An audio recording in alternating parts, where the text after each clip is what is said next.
Hey everybody, welcome back to the channel. It's Monday, April 3rd. I have all the latest news surfacing around Juventus. All right, we're going to take a look at yet another case that has been opened against Juventus that they will face. We'll take a look at some of the numbers on the backside of the Juventus Verona match that took place on Saturday. Ceferin from UEFA has more words about Juventus. We'll take a look at that. And then Max Allegri's press conference ahead of the game tomorrow, which is the first leg of the semifinal in the Coppa Italia against Inter. All right, so let's get into it.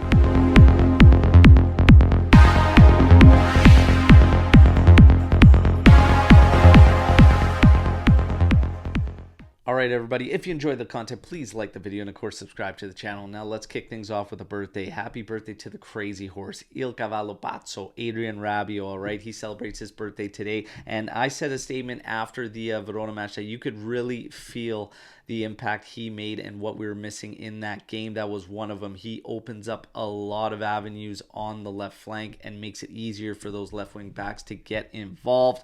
And there was a lot disagreeing with me. What do you think, everybody? Did you think he was missed? Do you think he makes that big of an impact to Juventus? Now, the 2022 budget for Juventus is in question, and now the Turin public prosecutors open up yet another investigation, and this one related to players in deals involving Juventus and Atalanta that they feel should have been booked, that they believe weren't. All right, so again, a spin-off case from this financial one.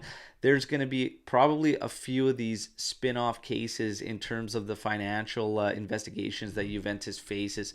We're not going to have a lot of details. We're not going to know exactly what is happening. All we can do is sit around and wait and be patient. But this thing seems far from over in terms of the salary investigations, and this has always been the case that has made me the most nervous, all right, and the one that I actually do have concern about. The Plus Valenza one, not so much at all, whatnot, but this one is a little bit concerning. So we'll have to wait and see what happens. But the latest details are another case has been opened stemming from that financial investigations one. All right, now rumors about Alessandro Del Piero, who's obviously at the match on Saturday against Verona at Allianz Stadium, continue to swirl about him potentially joining the office in some role. A Nedved-esque role has apparently been opened up for him and offered to him, but it's being reported that Del Piero wants something with more influence on the technical aspect of things, so he does not want to just essentially be a face, right? He wants to have some type of say. These rumors are going to continue and swirl around all over the place, but Del Piero made it very clear, and I always say let's try to stick to the facts and what we actually hear from the people that are involved, and he's always said that right now the main focus for Juventus is getting through all the current circumstances, investigations and whatnot, and after that we will see what happens. All right, so again, we just have to be patient, take everything right now surrounding Juventus one step at a time and one day at a time. More numbers coming out of that Verona match on Saturday. Moise Kean scored his 8th goal of the season. He now has a scoring rate of 1 goal in every 156 minutes. Why does this really matter that much? Well, he's actually got the best scoring rate out of the 3 strikers, and he takes the most heat from the fan base. All right, Milik's got a goal every 172 minutes. Vlahovic has a goal every 208 minutes. Vlahovic had a very strong scoring rate despite struggles earlier on in the season, but it has dropped off tremendously. And whether you believe this is a Dusan Vlahovic problem or a Max Allegri problem, make no mistake about it, this is a Juventus problem, and it is up to all involved to have it sorted out, because we can't have the guy, the center of the project, as Juventus has named, be the worst striker in terms of scoring rate out of all 3 of our guys, all right? Especially if one of those guys is a forward that nobody really wants around in terms of the fan base. So, number 1, maybe we're a little bit too hard on Moise Kean. And number 2, Dusan Vlahovic needs to get scoring for Juventus, and they have to sort it out. Dusan, Max, all involved. They have to get this guy firing. All right, now Quadrado, the other number coming out of the Verona match, he has reached 300 appearances for Juventus. That means his kit is going to go into J Museum.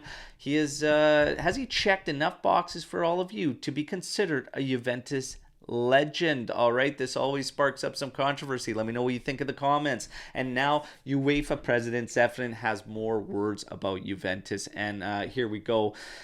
Everything was wrong at Juventus, and I have no affectionate relationships with Agnelli or anyone at Juventus when asked about Juve and whatnot. And of course, he continues on with the three clubs that were basically the spearheads for the Super League in terms of Juventus, Barcelona, Real Madrid, saying, look at these three clubs. Juventus, all right, is being investigated for financial issues. Barcelona is being investigated for paying off referees, and let's just wait and see what the third club has done, obviously referring to Real Madrid. This is extremely unprofessional, but I expect nothing else from Ceferin. This guy has shown his true colors since the announcement of the Super League and whatnot, and it needs to be put to a halt, all right? So, hey, I was all for the Super League all along. I'm even more so for it, but it is still, despite what we think of it, what we know, and all the circumstances around this, it's still shocking to hear somebody in that role speak like this, all right? Extremely unprofessional from Ceferin. Now, Max Allegri had his press conference ahead of the Derby d'Italia, first leg of the semi in the Coppa Italia against Inter, and it was as follows when it comes to player statuses, all right?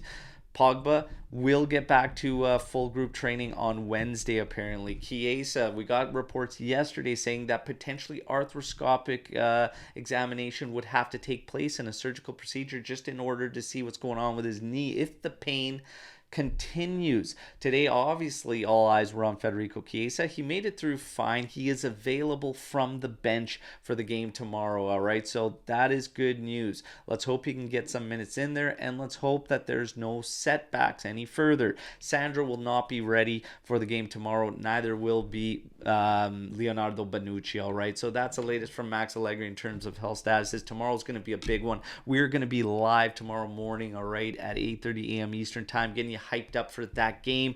Make sure you join us, all right? And I'll have an impromptu live this evening with Matteo from Juventus Official Fan Club Hollywood, and we're just going to talk all things Juve, and make no mistake, we're going to get into Ceferin, and we're going to get into our record, which maintains, based off the result yesterday in Milan, defeating Napoli, all right, thrashing them at the Maradona, means that Juventus retains their title of record-breaking season of 102 points, all right?